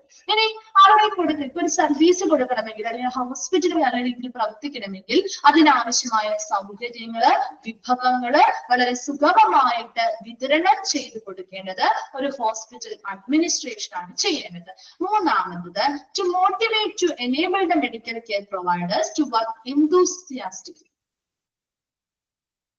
enthusiastically. അപ്പൊ നോക്കി, to motivate to enable the medical care പ്രൊവൈഡേഴ്സിന് മോട്ടിവേറ്റ് ചെയ്യുക, പ്രചോദനം നൽകി, ടു വർക്ക് enthusiastically, അവർ വളരെ ഉത്സാഹത്തോടു കൂടി വർക്ക് ചെയ്യാനായിട്ട് അവർക്ക് ആവശ്യമായ പ്രചോദനങ്ങൾ നൽകുക. അപ്പൊ 3 പോയിന്റ്സ് ആണ് നമ്മൾ പറഞ്ഞത്. ഹോസ്പിറ്റൽ അഡ്മിനിസ്ട്രേഷന്റെ റോളാണ്. ഒന്നാമത്തേത് എന്താ പറഞ്ഞേ? നല്ലൊരു തൊഴിൽ അന്തരീക്ഷം വളരെ സുഗമമായിട്ട് പ്രദാനം ചെയ്യുക. രണ്ടാമത്തത് എന്താ പറഞ്ഞത്? ആവശ്യമായ സൗകര്യങ്ങളും റിസോഴ്സുകൾ അല്ലെങ്കിൽ വിഭവങ്ങളും സ്മൂത്ത് ആയിട്ടുള്ള സുഗമമായി സാധനങ്ങളും വിതരണം ചെയ്യുക. മൂന്നാമത് പറഞ്ഞത് അവിടെയുള്ള മെഡിക്കൽ കെയർ പ്രൊവൈഡേഴ്സിന് ആവശ്യമായ മോട്ടിവേഷൻസ് അല്ലെങ്കിൽ പ്രചോദനം നൽകി അവർ ഉത്സാഹത്തോടെ വർക്ക് ചെയ്യുന്ന കണ്ടീഷനിലേക്ക് അവരെ എത്തിക്കുക. നാലാമത് to attend patient complaints. Patients എന്തെങ്കിലും കംപ്ലൈന്റുകളോ കാര്യങ്ങളോ ആയിട്ട് വന്നാൽ അത് ശ്രദ്ധ കൊടുക്കുകയും grievances by grievance redressal committee, അവിടെ ഗ്രീവിയൻസ് റിഡ്രസൽ കമ്മിറ്റി പരാതി പരിഹാര സമിതിയുമായി ബന്ധപ്പെടുത്തി ആ കംപ്ലൈന്റുകൾ ഉടനടി പരിഹരിച്ചു നൽകുക. നെക്സ്റ്റ് വന്നാണ് to edit and monitor media coverage. Press note എന്നാണ് കേട്ടോ. അവിടെ പ്രസ് നോട്ടുകള് മീഡിയ കവറേജുമായി ബന്ധപ്പെട്ട കാര്യങ്ങളൊക്കെ ഇപ്പൊ പ്രസ്സിലൊക്കെ നമ്മൾ പലതരത്തിലുള്ള കാര്യങ്ങൾ ഹോസ്പിറ്റലുമായി ബന്ധപ്പെട്ട് റിലീസിങ് ചെയ്യാറുണ്ട്, അല്ലെ? അപ്പൊ അതുമായി ബന്ധപ്പെട്ട നോട്ട്സ് അല്ലെങ്കിൽ മീഡിയ കവറേജുമായി ബന്ധപ്പെട്ട കാര്യങ്ങൾ എഡിറ്റ് ചെയ്യുകയും അത് നിരീക്ഷിക്കുകയും ചെയ്യുക. അടുത്ത അടുത്തതാണ് patient satisfaction surveys to reveal the 3 areas. ഹോസ്പിറ്റലില് കോംപ്ലക്സ് ആയിട്ടുള്ള ഏരിയാസ് അല്ലെങ്കിൽ സങ്കീർണമായിട്ടുള്ള ഏരിയകള് മനസ്സിലാക്കി എവിടെയൊക്കെയാണോ പ്രവർത്തനങ്ങൾ നല്ല രീതിയിൽ നടക്കാത്തത് അങ്ങനെയുള്ള ഏരിയാസ് പേഷ്യൻസുമായി ബന്ധപ്പെട്ട സാറ്റിസ്ഫാക്ഷൻ സർവേകൾ ചെയ്യുന്നതിലൂടെ നമ്മള് പബ്ലിക് റിലേഷൻ പഠിച്ചല്ലേ, പഠിച്ചായിരുന്നു? പബ്ലിക് റിലേഷൻ എന്ന് പറഞ്ഞ ചാപ്റ്റർ പഠിച്ചോ? ഇല്ല അല്ലെ? ഓക്കെ. അപ്പൊ അവിടെ നമ്മുടെ പേഷ്യന്റ് സാറ്റിസ്ഫാക്ഷൻ സർവേസ് ഒക്കെ പഠിക്കുന്നുണ്ട് കേട്ടോ. ഓരോ സ്റ്റേജ് ആയിട്ട് പഠിക്കുന്ന സ്റ്റെപ്പായിട്ട് പഠിക്കുന്നുണ്ട്. അപ്പൊ പേഷ്യൻസിന്റെ സാറ്റിസ്ഫാക്ഷൻ അല്ലെങ്കിൽ തുടങ്ങിയിട്ടുള്ളൂ.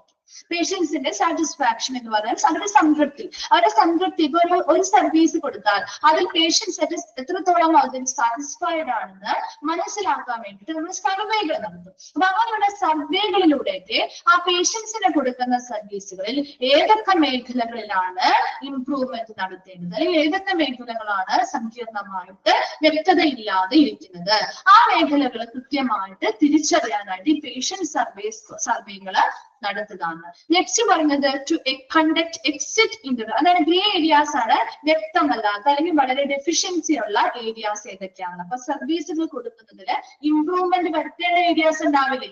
ഇപ്പൊ ഒരു പേഷ്യൻസിന് സർവീസ് കൊടുക്കുമ്പോൾ ചില ഏരിയയിൽ നമുക്ക് സാറ്റിസ്ഫൈഡ് ആവാത്ത ഏരിയാസ് ഉണ്ടാവില്ലേ? സാറ്റിസ്ഫൈഡ് അല്ലാത്ത രീതിയിലുള്ള സർവീസുകളും ഭാഗങ്ങളും ഉണ്ടാവും അല്ലെ? അപ്പൊ അതൊക്കെ പേഷ്യൻസുമായിട്ടുള്ള സാറ്റിസ്ഫാക്ഷൻ സർവേകളിലൂടെ മനസ്സിലാക്കാം. കിട്ടിയോ? Then അടുത്തത് to conduct exit interview and make changes as suggested. എന്താണ് ഒരു എക്സിറ്റ് ഇന്റർവ്യൂ എന്ന് പറയുമ്പോൾ? എന്തായിരിക്കാം? ഇത് സ്ട്രക്ചർഡ് ആയിട്ടൊരു കോൺവെർസേഷൻ ആണ്. ആരുമായിട്ട് നടത്തുന്ന ഒരു കോൺവെർസേഷൻ ആയിരിക്കാം എക്സിറ്റ് ഇന്റർവ്യൂ എന്ന് പറയുമ്പോ. ആരായിട്ട് നടത്തുന്നതായിരിക്കാം? അവിടെ നിന്ന് ലീവ് ചെയ്ത് പോകുന്ന എംപ്ലോയീസ് ഇല്ലേ?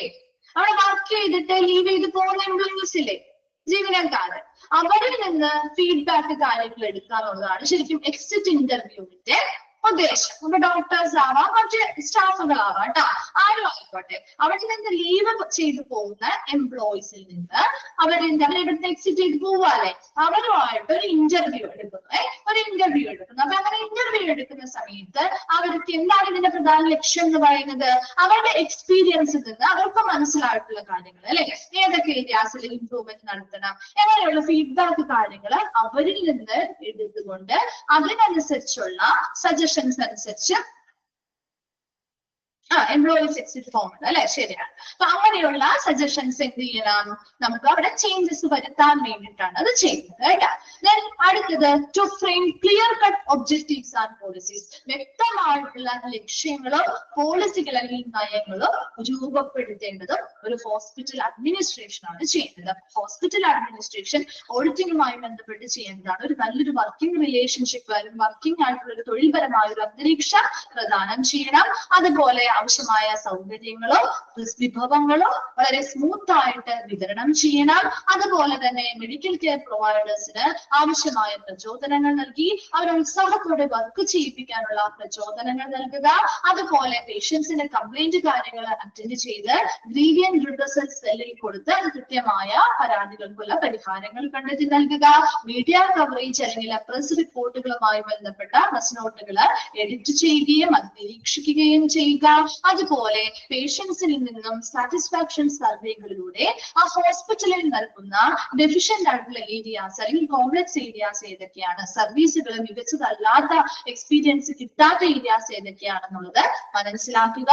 അതുപോലെ തന്നെ എക്സിറ്റ് ഇന്റർവ്യൂകൾ നടത്തി ആ ലീവ് ചെയ്ത് പോകുന്ന എംപ്ലോയീസിൽ നിന്നും ഫീഡ്ബാക്ക് കാര്യങ്ങളും മനസ്സിലാക്കി ബന്ധപ്പെടുത്തി അവരുമായി ബന്ധപ്പെട്ട് അവർ ശുപാർശ ചെയ്യുന്ന രീതിയിലുള്ള സജസ്റ്റ് ചെയ്യുന്ന രീതിയിലുള്ള ചേഞ്ചസ് കാര്യങ്ങൾ വരുത്താൻ ശ്രമിക്കുക. അതുപോലെ തന്നെ വ്യക്തമായിട്ടുള്ള ഒബ്ജക്റ്റീവ്സ് ലക്ഷ്യങ്ങളും പോളിസികളും രൂപപ്പെടുത്താനും ശ്രമിക്കുക. ഇത്രയും ഹോസ്പിറ്റൽ അഡ്മിനിസ്ട്രേഷന്റെ റോളുകളിൽ പറയുന്ന കാര്യങ്ങളാണ്. ക്ലിയർ ആണോ? അപ്പോ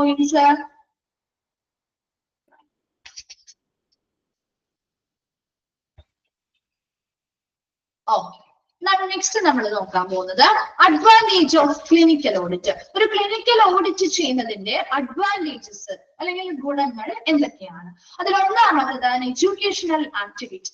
ഈ ഒരു ക്ലിനിക്കൽ ഓഡിറ്റ് ചെയ്യുന്നത് വഴി ഇതൊരു എഡ്യൂക്കേഷണൽ ആക്ടിവിറ്റിയാണ്. കാരണം നമുക്ക് എന്താ, ഓഡിറ്റിംഗ് ചെയ്യുന്ന വഴി ഒത്തിരി എഡ്യൂക്കേഷൻസ്, അതായത് മുൻപ് നമ്മൾ ചെയ്തുകൊണ്ടിരുന്ന പ്രവർത്തനങ്ങൾ, നിലവിൽ ചെയ്തുകൊണ്ടിരിക്കുന്ന പ്രവർത്തനങ്ങളുമായി ബന്ധപ്പെട്ട് ഒരു എഡ്യൂക്കേഷൻ, ഒരു ബോധവൽക്കരണം നമുക്ക് ഇതിലൂടെ കിട്ടുന്നുണ്ട് അല്ലെ. ആൻഡ് പ്രൊമോട്ട് അണ്ടർസ്റ്റാൻഡിങ്, ഒത്തിരി കാര്യങ്ങൾ നമുക്ക് ഇതിലൂടെ മനസ്സിലാക്കാൻ സാധിക്കുന്നുണ്ട് അല്ലെ. ഉണ്ടോ? ഒരു ഓഡിറ്റ് ചെയ്ത് കഴിയുമ്പോ നമുക്ക് അതിലൂടെ ഒത്തിരി കാര്യങ്ങൾ പഠന വിധേയമാക്കാനായിട്ട് കിട്ടുന്നില്ലേ? ഇല്ലേ? ഇനി ഭാവിയിലേക്ക് നമുക്ക് അത് നോക്കി നമുക്ക് എന്ത് ചെയ്യാൻ പറ്റും? ഓരോ കാര്യങ്ങളും ചെയ്യാൻ പറ്റും അല്ലേ? ആണോ? അതെ. അതുപോലെ പ്രൊമോട്ട് അണ്ടർസ്റ്റാൻഡിങ്, ഒത്തിരി കാര്യങ്ങളെ കുറിച്ച് നമുക്ക് ഇതിലൂടെ മനസ്സിലാക്കാൻ പറ്റും അല്ലെ. അപ്പൊ ആ ഒരു അണ്ടർസ്റ്റാൻഡിങ് അല്ലെങ്കിൽ മനസ്സിലാക്കല് പ്രോത്സാഹിപ്പിക്കുന്നുണ്ട്. ആ റിസോഴ്സ് എഫക്റ്റീവ്, ഓരോ വിഭവങ്ങളും വളരെ ഫലപ്രദമായിട്ട് നമുക്ക് ഉപയോഗത്തിൽ കൊണ്ടുവരാനായിട്ട് അല്ലെങ്കിൽ വിനിയോഗിക്കാനായിട്ട് സഹായിക്കുന്നുണ്ട്. അടുത്തത് റേസസ് സ്റ്റാൻഡേർഡ്സ്, നിലവാരം എന്ത് ചെയ്യാൻ പറ്റും? നമുക്ക് ഉയർത്താൻ സഹായിക്കുന്നുണ്ട് അല്ലെ.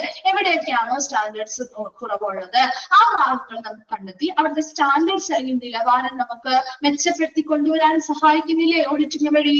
അതുപോലെ തന്നെ പ്രൊമോട്ട് ചേഞ്ച്, എന്താണ്? മാറ്റങ്ങളെ പ്രോത്സാഹിപ്പിക്കുന്നു അല്ലെ. മാറ്റങ്ങൾ വരുന്നത്, ഇപ്പൊ ഇംപ്രൂവ്മെന്റ്സ് നടത്തണമെങ്കിൽ അതിനനുസരിച്ചുള്ള ചേഞ്ചസ് വരുന്ന മാറ്റങ്ങളെ പ്രോത്സാഹിപ്പിക്കുന്നുണ്ട്. ആൻഡ് സോഴ്സസ് ഓഫ് ഇൻഫർമേഷൻ, നമുക്ക് കിട്ടുന്ന ഇൻഫർമേഷന്റെ ഉറവിടങ്ങൾ എവിടെയാണെന്ന് കൃത്യമായ സോഴ്സസ് നമുക്ക് നല്ല രീതിയിൽ മെയിൻറ്റെയിൻ ചെയ്ത് കൊണ്ടുപോകാൻ സഹായിക്കുന്നുണ്ട്. അതുപോലെ തന്നെ അതിപ്പോ സോഴ്സസ് എന്ന് പറയുമ്പോൾ മെഡിക്കൽ റെക്കോർഡ്സ്, ഡോക്യുമെന്റ്സ്, കാര്യങ്ങളുമായി ബന്ധപ്പെട്ടതും അതൊക്കെ നല്ല രീതിയിൽ മെയിൻറ്റെയിൻ ചെയ്ത് കൊണ്ടുപോകാനായിട്ട് നമ്മളെ സഹായിക്കുന്നുണ്ട്. And peer led and peer understanding, എന്താണ് അവിടെ ഉദ്ദേശിക്കുന്നത്? പിയർ ലെഡ് എന്ന് പറഞ്ഞാൽ നമ്മൾ അവിടുത്തെ സ്ഥാപനത്തിലുള്ള ജീവനക്കാർ തമ്മിൽ അല്ലെങ്കിൽ അവിടുത്തെ പേഷ്യൻസ് തമ്മിൽ നല്ലൊരു അണ്ടർസ്റ്റാൻഡിങ്, ഒരു മനസ്സിലാക്കല്, അതുപോലെ തന്നെ ഒരു നേതൃത്വം നൽകി എല്ലാവരും തമ്മിൽ നല്ല രീതിയിൽ കോപ്പറേറ്റ് ചെയ്ത് വളരെ സപ്പോർട്ട് ചെയ്ത് ഓരോരുത്തരും അങ്ങോട്ടും ഇങ്ങോട്ടും നല്ല രീതിയിൽ സപ്പോർട്ട് ചെയ്തുകൊണ്ട് അവരുടെ എക്സ്പീരിയൻസ് ഷെയർ ചെയ്ത് കൊടുത്ത് അവർ നല്ല രീതിയിലുള്ള നേതൃത്വവും അതുപോലെ മനസ്സിലാക്കണം, ഓരോ കാര്യങ്ങളും വ്യക്തമായിട്ട് മനസ്സിലാക്കിക്കൊണ്ട് ഓരോ കാര്യങ്ങളും ചെയ്യാനായിട്ടുള്ളൊരു ലീഡർഷിപ്പും അതുപോലെ തന്നെ അണ്ടർസ്റ്റാൻഡിങ്ങും അവിടെ നടക്കുന്നുണ്ട്. ദെൻ ഇൻവോൾവ് പേഷ്യൻസിനെയും കൂടി നമ്മൾ ഉൾപ്പെടുത്തിക്കൊണ്ടാണ് ഓഡിറ്റിംഗ് നടത്താറ് അല്ലെ. പേഷ്യൻസിൽ നിന്നുള്ള ഇന്റർവ്യൂസും ഒബ്സർവേഷൻസും എല്ലാ കാര്യങ്ങളും, അവരിൽ നിന്നുള്ള സർവേകളും ക്വസ്റ്റ്യനെയേഴ്സും ഒക്കെ അവരെയും കൂടി ഉൾപ്പെടുത്തിയാണ് നമ്മൾ ഇവിടെ എന്ത് ചെയ്യുന്നത്? ഓഡിറ്റിംഗ് നടത്തുന്നത്. ഇതെല്ലാം ഓഡിറ്റിംഗ്, ക്ലിനിക്കൽ ഓഡിറ്റിന്റെ അഡ്വാൻറ്റേജസ് ആണ്. ഇതിൽ ഒന്നാമത്തത് ഇതൊരു എഡ്യൂക്കേഷണൽ ആക്ടിവിറ്റി ആയിട്ട് നമുക്ക് മുന്നിലോട്ട് ഭാവിയിലേക്കുള്ള പ്രവർത്തനങ്ങൾക്കുള്ള ഒരു എഡ്യൂക്കേഷണൽ ആക്ടിവിറ്റി ആയിട്ട് കണക്കാക്കാവുന്നതാണ്. രണ്ടാമത്തത് ഒത്തിരി ഇൻഫർമേഷൻസ് നമുക്ക് ഇതിലൂടെ ഓഡിറ്റിങ്ങിലൂടെ നമുക്ക് മനസ്സിലാക്കാനായിട്ട് സഹായിക്കുന്നുണ്ട്. അതുപോലെ അവിടെയുള്ള എല്ലാ വിഭവങ്ങളും വളരെ ഫലപ്രദമായിട്ട് ഉപയോഗിക്കാനായിട്ട് നമ്മളെ സഹായിക്കുന്നുണ്ട്. സ്റ്റാൻഡേർഡ്സ് അല്ലെങ്കിൽ നിലവാരങ്ങൾ ഉയർത്തിക്കൊണ്ടുവരാൻ സഹായിക്കുന്നുണ്ട്. ചേഞ്ചസ് അല്ലെങ്കിൽ മാറ്റങ്ങൾ വരുത്തുന്നതിന് വേണ്ടിയിട്ടുള്ള ഒരു പ്രോത്സാഹനം നൽകുന്നുണ്ട്. അതുപോലെ ഏതൊക്കെയാണ് സോഴ്സ് ഓഫ് ഇൻഫർമേഷൻ എന്ന് പറഞ്ഞാൽ ആ സോഴ്സ് ഓഫ് ഇൻഫർമേഷൻസ് കൃത്യമായിട്ട് നല്ല രീതിയിൽ മെയിൻറ്റെയിൻ ചെയ്ത് പോവാനായിട്ട് സഹായിക്കുന്നുണ്ട്. അതുപോലെ peer lead and peer understanding എന്ന് പറഞ്ഞാൽ അവിടെയുള്ള ഹെൽത്ത് കെയർ പ്രൊഫഷണൽസ്, പേഷ്യൻസ് തമ്മിലാവാം അല്ലെങ്കിൽ അവിടെ ഹെൽത്ത് കെയർ പ്രൊഫഷണൽസ് തമ്മിൽ നല്ലൊരു അണ്ടർസ്റ്റാൻഡിംഗ്, അവരുടെ എക്സ്പീരിയൻസ് അങ്ങോട്ടും ഇങ്ങോട്ടും ഷെയർ ചെയ്ത് കൊടുത്ത് ഓരോരുത്തരും അങ്ങോട്ടും ഇങ്ങോട്ടും എന്ത് ചെയ്യുന്നു? അവരുടെ എക്സ്പീരിയൻസ് ഷെയർ ചെയ്തെടുത്ത് നല്ലൊരു രീതിയിലുള്ള ഒരു സപ്പോർട്ട് കൊടുത്തുകൊണ്ട് വളരെ നേതൃത്വത്തോടു കൂടി കാര്യങ്ങൾ ചെയ്യാനും പ്രവർത്തിക്കാനുമുള്ള ഒരു മനസ്സിലാക്കാനുള്ള ഒരു അന്തരീക്ഷം സൃഷ്ടിച്ചു കൊടുക്കുന്നുണ്ട്. അതുപോലെ തന്നെ പേഷ്യൻസിനെ കൂടി ഉൾപ്പെടുത്തുകയും ചെയ്യുന്നത് ഈ ഒരു പ്രോസസ്സിൽ. കിട്ടിയോ? അഡ്വാൻറ്റേജസ് ഓഫ് ക്ലിനിക്കൽ ഓഡിറ്റ് മനസ്സിലായോ?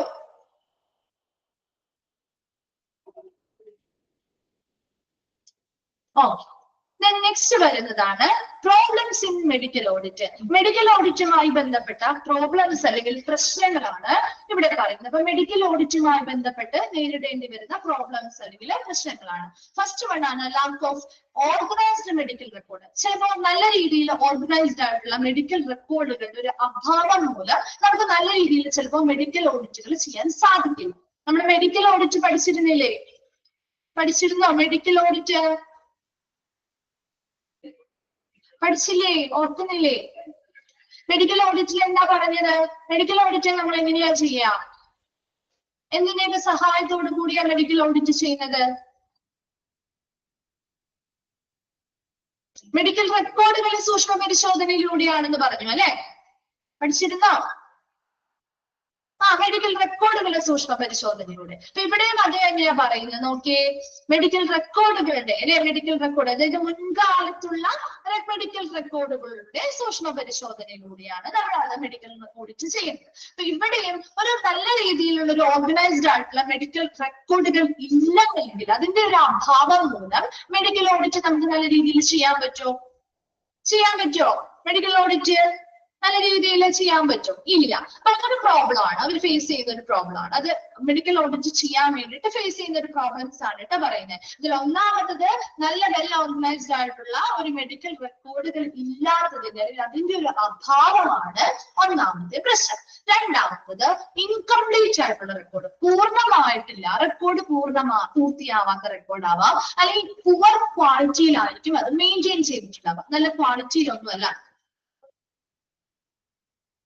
ക്ലിനിക്കൽ ഓഡിറ്റിങ്ങിന്റെ ആണോന്നോ? ക്ലിനിക്കൽ ഓഡിറ്റിംഗ് അല്ലാതെ നമ്മൾ അഡ്വാൻറ്റേജസ് കഴിഞ്ഞില്ലേ? ക്ലിനിക്കൽ ഓഡിറ്റിന്റെ അഡ്വാൻറ്റേജസ് വരെ കഴിഞ്ഞില്ലേ? ഇത് മെഡിക്കൽ റെക്കോർഡുകളുമായി ബന്ധപ്പെട്ട കാര്യങ്ങളാണ് പറയുന്നത് കേട്ടോ. നമുക്ക് ഈ ഒരു ഓഡിറ്റിങ്ങുമായി ബന്ധപ്പെട്ട് പൂർണ്ണമായിട്ടുള്ളൊരു നോട്ടല്ല, ശരിക്കും നമുക്ക് ജസ്റ്റ് ഒരു ഔട്ട്ലൈൻ പോലെ മാത്രമേ കൊടുത്തിട്ടുള്ളൂ. അപ്പൊ നമ്മുടെ PG-യിലൊക്കെ ആകുമ്പോൾ കുറച്ചും കൂടി അത് അഡ്വാൻസ്ഡ് ആയിട്ട് പഠിക്കുന്നത്. അപ്പൊ ഇവിടെ നമ്മുടെ ക്ലിനിക്കൽ ഓഡിറ്റിങ്ങിന്റെ അഡ്വാൻറ്റേജസ് മാത്രമേ നമുക്ക് പഠിക്കാനുള്ളൂ. ഇനി മെഡിക്കൽ റെക്കോർഡ് പരമായിട്ട് മറ്റ് ഇതിന് അങ്ങനെ ഒരു പ്രോബ്ലം ഫേസ് ചെയ്യേണ്ടി വരുന്നില്ല. കാരണം എന്താ, മെഡിക്കൽ ഓഡിറ്റിങ്ങിലാണ് നമ്മൾ കൂടുതലും മെഡിക്കൽ റെക്കോർഡിനെ ഡിപ്പെൻഡ് ചെയ്യുന്നത് അല്ലെ. മെഡിക്കൽ ഓഡിറ്റിനെ ഡിപ്പെൻഡ് ചെയ്യുന്നത് മെഡിക്കൽ റെക്കോർഡുകൾ തന്നെയാണ് അല്ലെ. മുൻകാലങ്ങളിലുള്ള മെഡിക്കൽ റെക്കോർഡുകളെ ഡിപ്പെൻഡ് ചെയ്താണ് നമ്മൾ ഓഡിറ്റിംഗ് നടത്തുന്നത്. അപ്പൊ അങ്ങനെ ഫേസ് ചെയ്യേണ്ടി വരുന്ന കുറച്ച് കാര്യങ്ങൾ. അപ്പൊ ഇതിന്റെ അഡ്വാൻറ്റേജസ്, എല്ലാത്തിന്റെയും അഡ്വാൻറ്റേജസും ഡിസ്അഡ്വാൻറ്റേജസ് ഒന്നും കൊടുത്തില്ലല്ലോ, കുറച്ച് ഭാഗങ്ങളായിട്ട് ചെയ്തിട്ടുള്ളൂ കേട്ടോ. അതുകൊണ്ടാണ് നമുക്ക് അങ്ങനെ ഒരു കൺഫ്യൂഷൻ വരുന്നത് കേട്ടോ. അപ്പൊ നോക്കി, ഒന്നാമത്തത് മനസ്സിലായോ? ഒന്നാമത്തെ പോയിന്റ് ക്ലിയർ ആയോ? മെഡിക്കൽ ഓഡിറ്റിംഗ് എന്ന് പറയുമ്പോൾ നമ്മൾ മെഡിക്കൽ റെക്കോർഡുകളാണ് നമ്മൾ അവിടെ പരിശോധിക്കുന്നത്. അപ്പൊ അവിടെ മെഡിക്കൽ റെക്കോർഡുകൾ ഒരു നല്ല ഓർഗനൈസ്ഡ് അല്ലാത്തൊരു മെഡിക്കൽ റെക്കോർഡ് ആണെങ്കിലോ അവിടെ നമുക്ക് നല്ല രീതിയിൽ ഒരു മെഡിക്കൽ ഓഡിറ്റ് ചെയ്യാൻ പറ്റുമോ? ഇല്ല അല്ലെ. അത് ഒരു പ്രോബ്ലം ആയിട്ട് പറയുന്നുണ്ട്. രണ്ടാമത്തത് incomplete record or poor quality maintenance. അപ്പൊ റെക്കോർഡുകൾ ഒരു പൂർണ്ണമല്ലാത്ത രീതിയിലാണ് തയ്യാറാക്കിയിരിക്കുന്നത്, അല്ലെങ്കിൽ നല്ല ക്വാളിറ്റിയിലല്ല അവരത് മെയിൻറ്റെയിൻ ചെയ്തിരിക്കുന്നതെങ്കിലും നല്ല രീതിയിലുള്ള ഒരു മെഡിക്കൽ ഓഡിറ്റ് നമുക്ക് ചെയ്യാൻ പറ്റില്ല. മൂന്നാമത്തത് fear of action and lack of motivation of medical staff. Medical സ്റ്റാഫിന് ആവശ്യമായ പ്രചോദനങ്ങൾ കിട്ടിയിട്ടില്ല, അല്ലെങ്കിൽ അവർക്ക് ആ നടപടിയെ കുറിച്ചുള്ള ഒരു ഭയം ആയിരിക്കും. അപ്പൊ നല്ല രീതിയിൽ ഒരു മെഡിക്കൽ റെക്കോർഡ് എങ്ങനെ തയ്യാറാക്കണം എന്ന രീതിയിലൊരു ഭയം ചിലപ്പോൾ അവർക്ക് ഉണ്ടാവാം, അല്ലെങ്കിൽ നല്ല രീതിയിലൊരു പ്രചോദനം, അവർക്ക് നല്ലൊരു മോട്ടിവേഷൻ അത് തയ്യാറാക്കാൻ വേണ്ടിയിട്ട് ആരിൽ നിന്നും കിട്ടാത്തത് കൊണ്ടും ചിലപ്പോൾ നല്ല രീതിയിൽ അവർ മെഡിക്കൽ റെക്കോർഡ് പൂർത്തിയാക്കിയിട്ടുണ്ടാവാറില്ല. Then ignorance of value of medical audit by hospital. ചിലപ്പോൾ ഒരു ഹോസ്പിറ്റലുകാര് ഈ ഒരു മെഡിക്കൽ ഓഡിറ്റിന്റെ വാല്യൂ അല്ലെങ്കിൽ മൂല്യത്തെ ചിലപ്പോൾ എന്താണ് ഇഗ്നോറൻസ്, അല്ലെങ്കിൽ എന്താണ് ഇഗ്നോർ ചെയ്യുക, എന്താ അജ്ഞത അല്ലെ. ചിലപ്പോൾ ആ ഒരു ഹോസ്പിറ്റലുകാർക്ക് ഈ മെഡിക്കൽ ഓഡിറ്റിനെ കുറിച്ച് പൂർണ്ണമായ ഒരു നോളജ് ഉണ്ടാവില്ല, അല്ലെങ്കിൽ ഒരു അറിവ് ഉണ്ടാവില്ല. ആ മെഡിക്കൽ ഓഡിറ്റ് എന്തിനു ചെയ്യുന്നു, അല്ലെങ്കിൽ എന്തിനു വേണ്ടിയാണ് മെഡിക്കൽ ഓഡിറ്റിന്റെ പർപ്പസ് എന്താണ്, അതിനെ കുറിച്ചൊരു പൂർണ്ണമായ മൂല്യത്തെ കുറിച്ചുള്ള ഒരു അജ്ഞത കൊണ്ടാവാം നല്ല രീതിയിലുള്ള മെഡിക്കൽ ഓഡിറ്റുകൾ ചിലപ്പോൾ ചെയ്യാൻ സാധിക്കാതെ, അല്ലെങ്കിൽ ചിലപ്പോൾ നല്ല രീതിയിലുള്ള മെഡിക്കൽ റെക്കോർഡുകൾ ചിലപ്പോൾ അവര് കീപ്പ് ചെയ്യാതെ വരുന്നത്. അടുത്തതാണ് suppression of facts and wrong report. ചിലപ്പോ പലതരത്തിലുള്ള ഫാക്ടുകൾ എന്ന് പറയുന്ന ശരിയായ വസ്തുതകള് ചിലപ്പോൾ സപ്രസ് ചെയ്ത് വെക്കാം, എന്താ അടിച്ചമർത്തി വെച്ച് റോങ് ആയിട്ടുള്ള രീതിയിൽ റിപ്പോർട്ടുകൾ തയ്യാറാക്കിയാലും നമുക്ക് ഈ മെഡിക്കൽ ഓഡിറ്റ് കംപ്ലീറ്റ് ആയിട്ട് അല്ലെങ്കിൽ നല്ല പെർഫെക്റ്റ് ആയിട്ട് നമുക്ക് കിട്ടുമോ? ഇത്രയും പ്രോബ്ലംസ് ഫേസ് ചെയ്യാണ്. ഈ പറയുന്ന എല്ലാ പ്രോബ്ലംസും വഴിയും നമുക്ക് നല്ലൊരു മെഡിക്കൽ ഓഡിറ്റിംഗ് നമുക്ക് കിട്ടുന്നില്ല അല്ലെ. മെഡിക്കൽ ഓഡിറ്റ് നന്നായി ചെയ്യണമെങ്കിൽ നമുക്ക് മുൻകാലങ്ങളിലുള്ള എല്ലാ മെഡിക്കൽ റെക്കോർഡ്സും പെർഫെക്റ്റ് ആയിട്ട് നല്ല രീതിയിൽ റെക്കോർഡ് ചെയ്ത് കിട്ടിയാൽ മാത്രമേ നമുക്ക് നല്ലൊരു മെഡിക്കൽ ഓഡിറ്റ് ചെയ്യാൻ പറ്റുള്ളൂ അല്ലെ. ആണോ? ഏറ്റവും കൂടുതൽ നമ്മൾ സൂക്ഷ്മ പരിശോധനകൾ നടത്തുന്നത് മെഡിക്കൽ റെക്കോർഡുകളെയാണ്.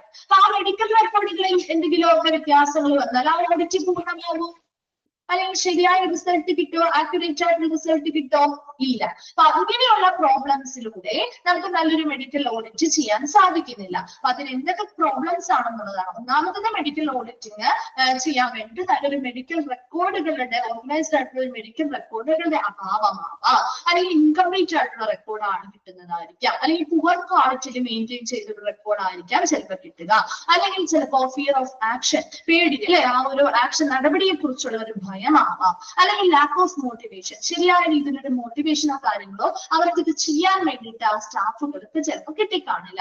അല്ലെങ്കിൽ ആ ഹോസ്പിറ്റലുകാർക്ക് ഈ മെഡിക്കൽ ഓഡിറ്റ് എന്തിനു ചെയ്യണം, എന്താണ് അതിന്റെ ഉദ്ദേശം എന്നതിനെ കുറിച്ച്, അല്ലെങ്കിൽ ആ ഒരു മൂല്യത്തെ കുറിച്ച് ശരിയായ രീതിയിലുള്ള നോളജോ കാര്യങ്ങളോ ഇല്ലാതെ വരും. അതാണ് അവരത് ഇഗ്നോർ ചെയ്യാണ്, അല്ലെങ്കിൽ അത് ഒഴിവാക്കി വിടുകയാണ് ചെയ്യുന്നത്. അപ്പൊ മെഡിക്കൽ ഓഡിറ്റിങ്ങിന് അതിൻ്റെതായ ഇമ്പോർട്ടൻസ് ഉള്ളത് ചിലപ്പോൾ അവർക്കത് അറിവില്ലായ്മ മൂലമാവാം. അല്ലെങ്കിൽ ശരിയായ ഫാക്ടുകള്, ശരിയായ വസ്തുതകള് അടിച്ചമർത്തി റോങ് ആയിട്ടുള്ള രീതിയിലുള്ള റിപ്പോർട്ടുകൾ ചെയ്താലും നമുക്ക് നല്ല രീതിയിലുള്ള ഒരു മെഡിക്കൽ ഓഡിറ്റിംഗ് വഴിയുള്ള ഒരു ആക്യുറേറ്റ് ആയിട്ടുള്ള റിസൾട്ട് കിട്ടുകയില്ല. ക്ലിയർ ആണോ? പോയിന്റ്സ് 5 പോയിന്റ്സ് ഉള്ളൂ. ജസ്റ്റ് ഒന്ന് വായിച്ച് മനസ്സിലാക്കി വെച്ചാൽ മതി കേട്ടോ, എഴുതാൻ പറ്റും. ഓക്കെ, നമ്മുടെ ലാസ്റ്റ് ഭാഗമാണ് contents of an audit report. ഒരു ഓഡിറ്റ് റിപ്പോർട്ടിന്റെ കണ്ടൻസ് എന്തൊക്കെ കാര്യങ്ങളായിരിക്കും ഒരു ഓഡിറ്റ് റിപ്പോർട്ട് ചെയ്യുമ്പോൾ അതിൽ എന്തൊക്കെ കാര്യങ്ങൾ ഉണ്ടായിരിക്കും. അതിൽ ഒന്നാമത്തതാണ് ബാക്ക്ഗ്രൗണ്ട്.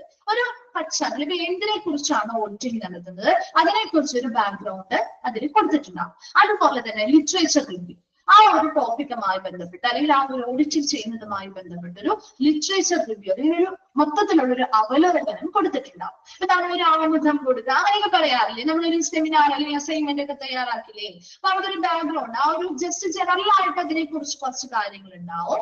അതുപോലെ തന്നെ മൊത്തത്തിലുള്ള ഒരു അവലോകന നോട്ട് ഉണ്ടാകും.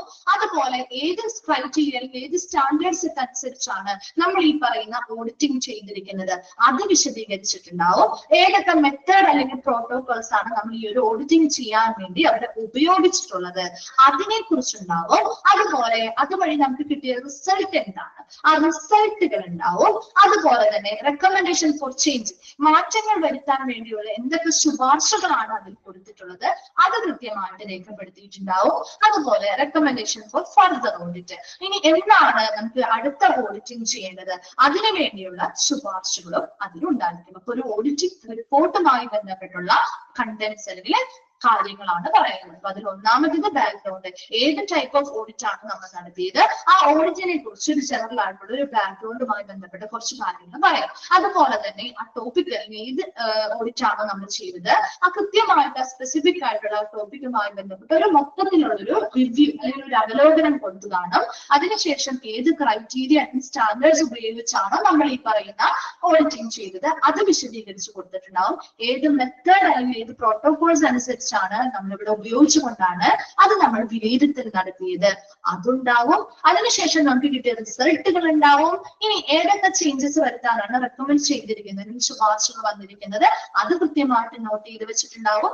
അതുപോലെ ഫർദർ ആയിട്ട് എന്താണ് ഇനി നമുക്ക് ഓഡിറ്റിംഗ് ചെയ്യേണ്ടത്, അല്ലെ, കൂടുതൽ ഓഡിറ്റ് ചെയ്യാനായിട്ടുള്ള ശുപാർശകൾ എന്തൊക്കെയാണോ അതും ഉണ്ടായിരിക്കും. ഇതെല്ലാം ഒരു ഓഡിറ്റ് റിപ്പോർട്ടുമായി ബന്ധപ്പെട്ട് വരുന്ന കാര്യങ്ങളാണ് കേട്ടോ. ജസ്റ്റ് ഒന്ന് വായിച്ച് മനസ്സിലാക്കിയാൽ മതി കേട്ടോ. ഇതൊക്കെ ഇൻക്ലൂഡഡ് ആണ് അല്ലെങ്കിൽ ഇൻക്ലൂഡഡ് അല്ലാത്തത് ഏതാണ് എന്ന രീതിയിലുള്ള ക്വസ്റ്റ്യൻസ് ആ വരുള്ളൂ. അല്ലാതെ ഇത് ഓരോന്നും എന്താണെന്നൊന്നും എടുത്ത് ചോദിക്കാറില്ല. ചെറിയൊരു ചാപ്റ്റർ ആണ്, അപ്പൊ അതിനനുസരിച്ച് കുറച്ച് ക്വസ്റ്റ്യൻസേ ഉണ്ടാവുള്ളൂ. നിങ്ങൾ ഏറ്റവും ഇമ്പോർട്ടന്റ് ആയിട്ട് ഇപ്പൊ ഈ അഡ്വാൻറ്റേജസ് കാര്യങ്ങൾ പഠിക്കുക. അതുപോലെ തന്നെ റോൾ ഓഫ് ഹോസ്പിറ്റൽ അഡ്മിനിസ്ട്രേഷൻ, അതിലും ഇൻക്ലൂഡഡ് ആയത് ഇൻക്ലൂഡഡ് അല്ലാത്തത് ഏതെന്ന് ചോദിക്കാം കേട്ടോ. അതുപോലെ ഏതൊക്കെ ടൈപ്പ് ഓഫ് ക്ലിനിക്കൽ ഓഡിറ്റുകൾ ഉണ്ട്, ഈ 6 സ്റ്റേജസും ഏതൊക്കെയാണ്, ഫസ്റ്റ് സ്റ്റേജ് 1 ഇന്നതാണ്, സ്റ്റേജ് 2 ഇന്നതാണ് എന്ന രീതിയിൽ ഒന്ന് മനസ്സിലാക്കി വെക്കണം കേട്ടോ. അതുപോലെ തന്നെ നമ്മുടെ ടൈപ്സ് ഓഫ് ഓഡിറ്റുകൾ, നമുക്ക് ഒരേ ഓഡിറ്റുകളെ പറ്റി പഠിക്കും. Clinical audit, organisational audit, medical audit ഇതൊക്കെ പഠിച്ചില്ലേ. ഇന്റേണൽ ആൻഡ് എക്സ്റ്റേണൽ ഓഡിറ്റ് അത് നിങ്ങൾ നോക്കണം കേട്ടോ, അത് ചോദിക്കാറുണ്ട് കേട്ടോ. അപ്പൊ ഒരു മെഡിക്കൽ ഓഡിറ്റ് ഏതാണ്, dash is assessment of medical care in retrospective scrutiny of medical records. അങ്ങനെ ഒരു ഓഡിറ്റിനെ കുറിച്ച് സ്പെസിഫിക് ആയിട്ട് ചോദിക്കുമ്പോൾ അത് കൃത്യമായിട്ട് ആൻസർ പറയാനായിട്ട് നിങ്ങൾ എന്തായിരിക്കണം, സ്പെസിഫിക് ആയിട്ട് ആൻസർ പറയാൻ അറിഞ്ഞിരിക്കണം. അതുപോലെ തന്നെ എന്താണ് ഒരു ഓഡിറ്റിങ്ങിന്റെ ഓഡിറ്റ്, എന്തിനു വേണ്ടി നമ്മൾ ഒരു ഓഡിറ്റിംഗ് ചെയ്യുന്നു. അതുപോലെ ഒരു ഹെൽത്ത് കെയർ മേഖലയിലെ ഓഡിറ്റിംഗ് എന്ന് പറഞ്ഞാൽ എന്താണ് ഒരു പ്രോസസ്സ്, എന്ത് പ്രോസസ്സാണ് എന്നുള്ള കാര്യങ്ങളെ കുറിച്ചാണ് ഈ ഒരു ചാപ്റ്ററിൽ പ്രധാനമായിട്ടും നോക്കേണ്ടത് കേട്ടോ. ടൈപ്സ് ഓഫ് ഓഡിറ്റുകൾ നിർബന്ധമായിട്ടും നോക്കണം. അതുപോലെ തന്നെ അഡ്വാൻറ്റേജസും അങ്ങനെയുള്ള കുറച്ച് കാര്യങ്ങൾ കേട്ടോ. ഈ ഒരു ചാപ്റ്റർ കംപ്ലീറ്റ് ആയി. നെക്സ്റ്റ് മിസ് അടുത്ത ചാപ്റ്റർ മെഡിക്കൽ റെക്കോർഡ്സ് ആണ് സ്റ്റാർട്ട് ചെയ്യുന്നത് കേട്ടോ. മെഡിക്കൽ റെക്കോർഡ്സ് ആണ്, ചാപ്റ്റർ 6 ആണ് കേട്ടോ. മെഡിക്കൽ റെക്കോർഡ്സ് 3rd മോഡ്യൂളിലെ ചാപ്റ്റർ 6 മെഡിക്കൽ റെക്കോർഡ്സ് ആണ് സ്റ്റാർട്ട് ചെയ്യുക കേട്ടോ. അടുത്ത ക്ലാസ്സിൽ വരുമ്പോൾ നോട്ട്സ് ഒന്ന് കയ്യിൽ കരുതണം കേട്ടോ. ഈ ഒരു ചാപ്റ്റർ ക്ലിയർ ആണോ? എന്തെങ്കിലും ഡൗട്ട്സ് ഒക്കെ ഓക്കെ ആണോ?